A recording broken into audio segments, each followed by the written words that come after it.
स्वं ददाति।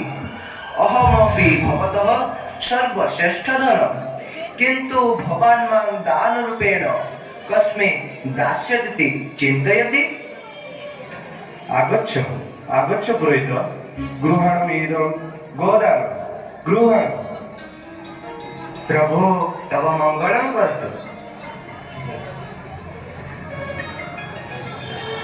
पितः, अहं तव यज्ञस्य फलं वदतु, भवान् मां कस्मै प्रदत्तवान्? आगच्छ आगच्छ पुरोहित, यथाशीघ्रं गृहाणमीदं गोदानं। भवान् भाग्यवान् महर्षे, भवान् यशस्वी भवतु ऋषिवरः।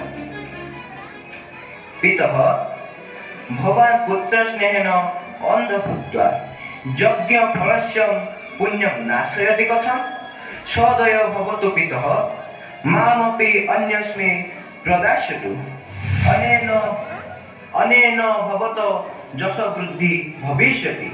वदतु, मां कस्मै प्रदास्यति? अहं त्वां जमाय प्रदत्तवान्।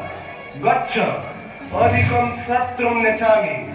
आगच्छ आगच्छ पुरोहित, विलम्बनं नय गृहाणमीदं गोदानं।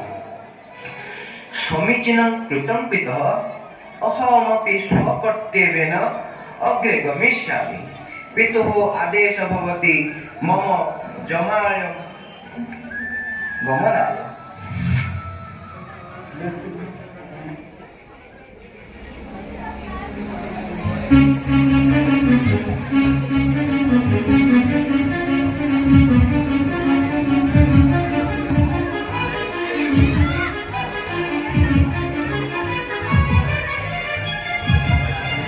पुत्र तमत्र एवं चिन्तस मनसा उपविष्ट कथं? पिता किं तुभ्यम् अक्रुधत्?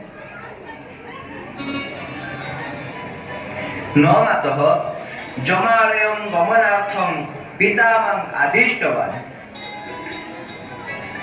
जमालयं कथं? पिता मां जमराजाय दत्तवान्। अरे पुत्र, पिता तव गदानाय व्यस्त अस्ति, अन्य मनुष्यकारणात् एवं कथयत करपि पिता किं पुत्रस्य मृत्युमिच्छति? एतत् कदापि न सम्भवेत् पुत्र।